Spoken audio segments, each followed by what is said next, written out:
ये थॉट है प्रोफेसर रजनी कोठारी का, जो ये पूरा कंसेप्ट बताते हैं। तो ये रजनी कोठारी के थॉट पर ही हम अंबेडकर के थॉट को ला रहे हैं इस बार। इस पॉलिटिकल सिस्टम का इस्टेब्लिशमेंट कॉन्स्टिट्यूशन ने कर दिया।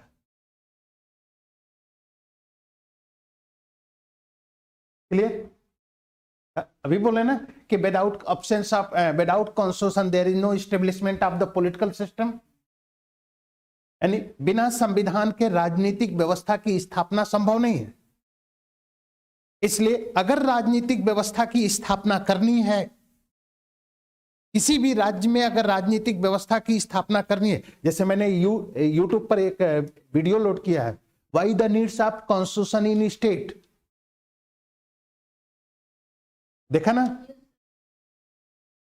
यानी मीन्स कि उस स्थिति में मैं यही कंसेप्ट बताना चाह रहा हूं आप लोग को कि without constitution there is no establishment of state political system. यानी किसी भी स्टेट के लिए पॉलिटिकल सिस्टम का होना बहुत जरूरी है। And absence of political system there is no establishment of peace and security in state society. किसी भी समाज में अगर राजनीतिक व्यवस्था नहीं है तो कानून का शासन नहीं होगा, कानून का शासन नहीं होगा। और जब कानून का शासन नहीं होगा तो समाज में शांति नहीं होगी, सुरक्षा नहीं होगी, तो व्यक्ति अपना विकास करेगा कैसे? व्यक्ति के विकास के लिए जरूरी है कि कानून का शासन हो,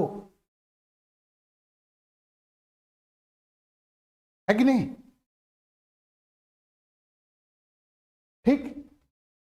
अब पॉलिटिकल सिस्टम, यानी without constitution there is no establishment of the political system. And political system, Indian political system is the establishment of political democracy.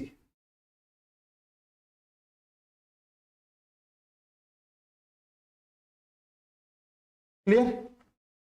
Political democracy is known as one man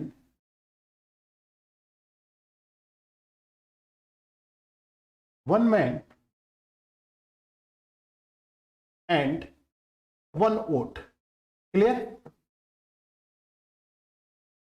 One man and one vote. And democracy is the important character of the democracy is the equality and liberty. Clear?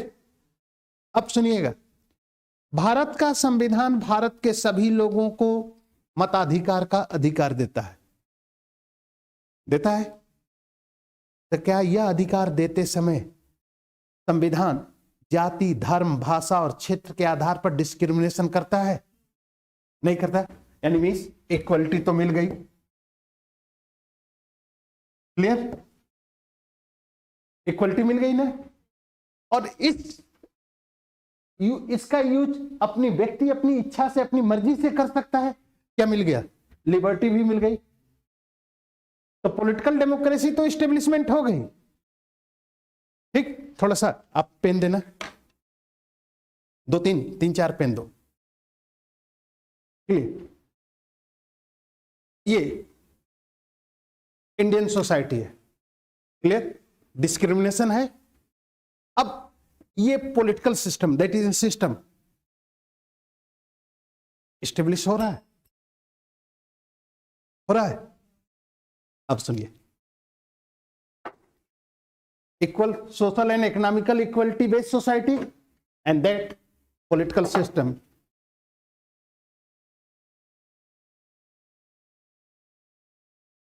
Clear हो गया?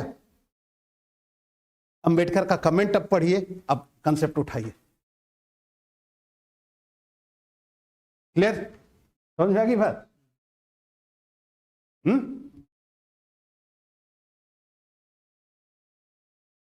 Social and economical democracy, ठीक, कोई भेदभाव नहीं। तो अब situation आइएगा थोड़ा सा, social and economical democracy. Social and economical democracy, clear, or social and economical equality and liberty,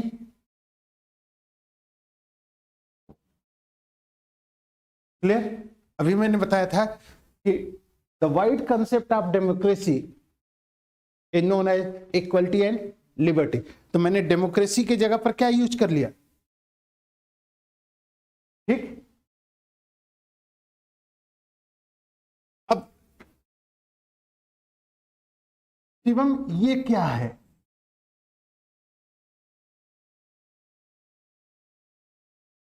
social means सामाजिक,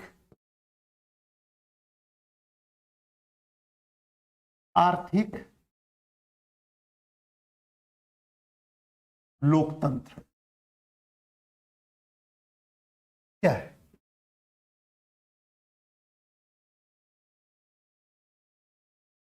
विजय समझ में आ रहा है? सामाजिक, what is the social and economical democracy?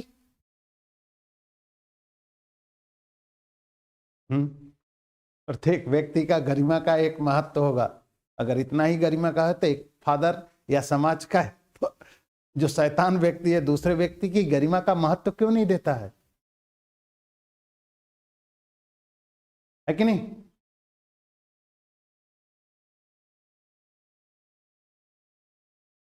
समझ में आ रहा है कि नहीं आप लोग को? है? अरे यार, क्या क्यों ये चीज है आपकी डीपीएसपी पार्ट 4 आर्टिकल 36 to 51 राज्य के नीति निर्देशक तत्व, और जितने भी नीति निर्देशक तत्व हैं उन नीति निर्देशक तत्वों का उद्देश्य क्या है? सामाजिक, आर्थिक, लोकतंत्र की स्थापना करना। समझ आए कि नहीं? अब समझ में आया? दूसरा,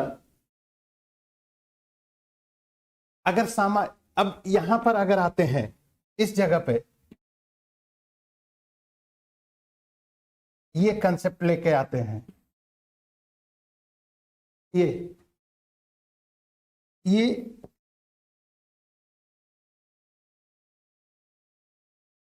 ये आपका न्यू इंडियन सोसाइटी हो गई।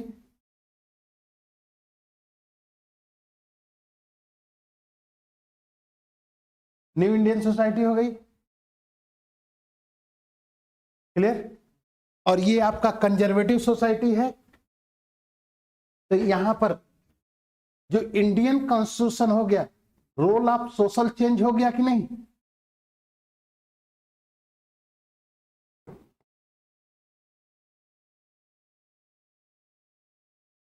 हो गया। अगर आपसे पूछा जाए कि भारतीय संविधान समाज में परिवर्तन के रूप, सामाजिक परिवर्तन के रूप में इसकी भूमिका का विश्लेषण करें तो हो जाएगा कि नहीं?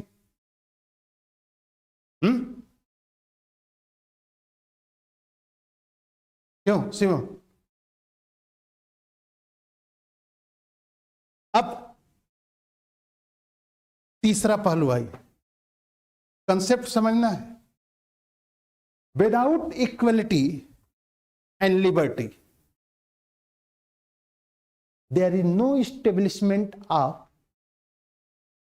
unity, integration and fraternity,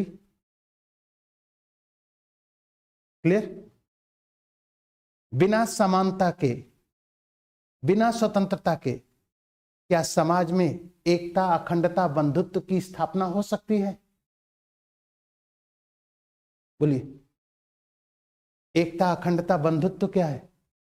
अरे प्रस्तावना है यार, डायमेंशन समझ में आ रहा है कितना है? और प्रस्तावना क्या होता है? उद्देश्य होता है।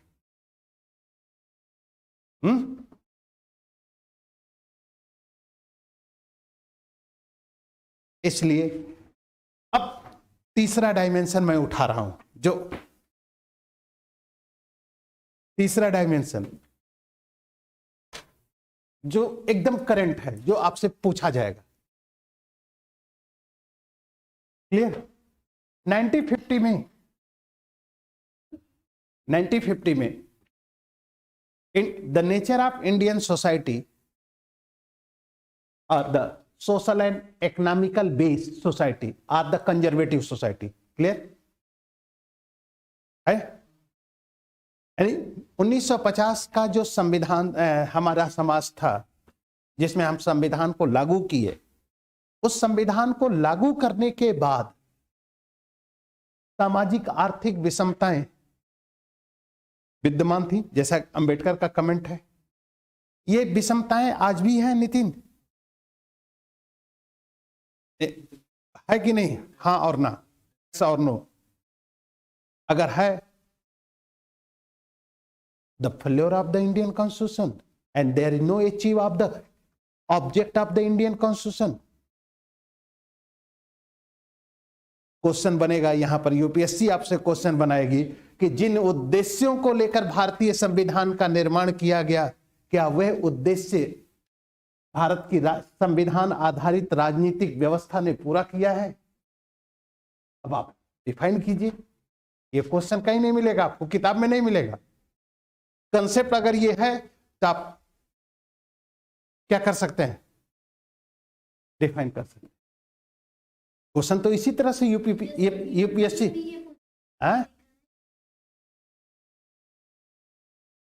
तो यूपीएससी तो इसी तरह क्वेश्चन पूछेगा। शिवम तो बताइए, अगर आज भी भारतीय समाज में संविधान के लागू हुए 72 साल बीत चुके हैं और फिर भी भारतीय समाज में सामाजिक आर्थिक विषमताएं हैं, तो जिन उद्देश्यों को लेकर भारतीय संविधान का हम निर्माण किए थे, वह उद्देश्य पूरा कहां हुआ? और अगर उद्देश्य पूरा नहीं हुआ तो भारतीय संविधान जिस राजनीतिक व्यवस्था की स्थापना करता है, वह राजनीतिक व्यवस्था स्टेबल कहां होती है? क्वेश्चन खड़ा हो रहा है कि नहीं? बताइए। अब इसका जवाब है कि जिन उद्देश्यों को लेकर हम संविधान का निर्माण किए थे, वह उद्देश्य भले ही हम पूरे तरीके से प्राप्त न किए हों, लेकिन यह भी हम नहीं कह सकते कि हम उन उद्देश्यों को प्राप्त करने में पूर्ण एब्सोल्युटली फेल्योर है। रीजन यह भी हो सकता है कि हम कॉन्स्टिट्यूशन या पॉलिटिकल सिस्टम के जो ऑब्जेक्ट थे, इसलिए पूरा नहीं कर पाए क्योंकि हमारे पास रिसोर्सेज बहुत लिमिटेड थे। ठीक? और इस लिमिटेड रिसोर्सेज के माध्यम से हमें भारतीय समाज को एक बदलना था। और यदि संविधान के लागू हुए 72 सालों की पोजीशन की स्थिति को देख ले, तो 1950 में जो सामाजिक आर्थिक विषमताएं थीं, वह सामाजिक आर्थिक विषमताओं में आज कमी आई है।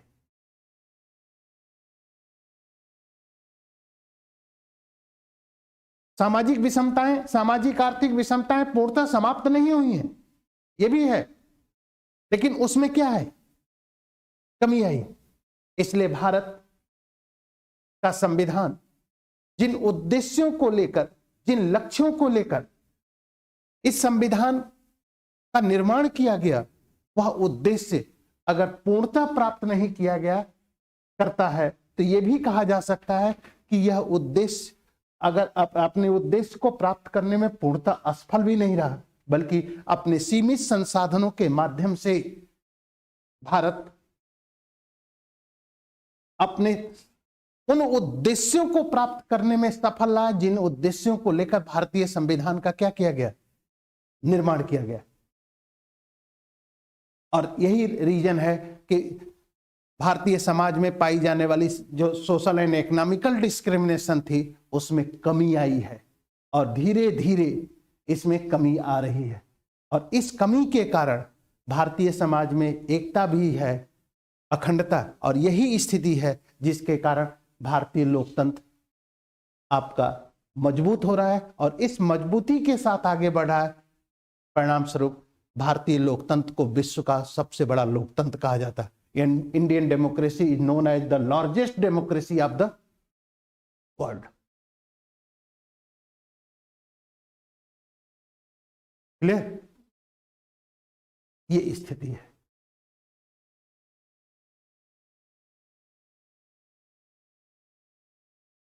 अब एक पॉइंट मैंने उठाया, कितने डायमेंशन आपको बनेंगे?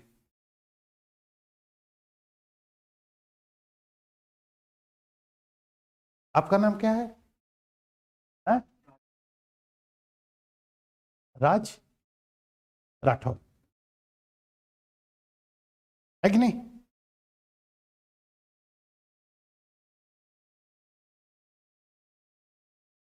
इसलिए थोड़ा सा कंसेप्ट को बिल्डअप करना है। अब समझ में आ रहा है ना? रट के तो कुछ होने वाला नहीं है। क्यों रट के कुछ होने वाला है लग रहा है आप? और जिस बुक को आप प्रिफर कर रहे हो वो बुक काम करेगी अब। इसलिए जो कॉन्स्टिट्यूशन है वह कॉन्स्टिट्यूशन आपका पॉलिटिकल इस्टेब्लिशमेंट है, यानी establishment, constitution is the establishment of the political system. ठीक?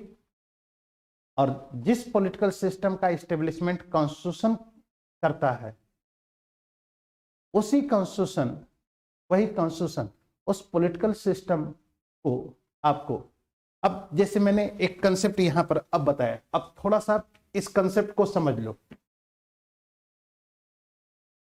ठीक? इस कंसेप्ट को समझ लीजिए कि political system is the symbol of social system. ठीक? And face is the symbol of my body. Clear?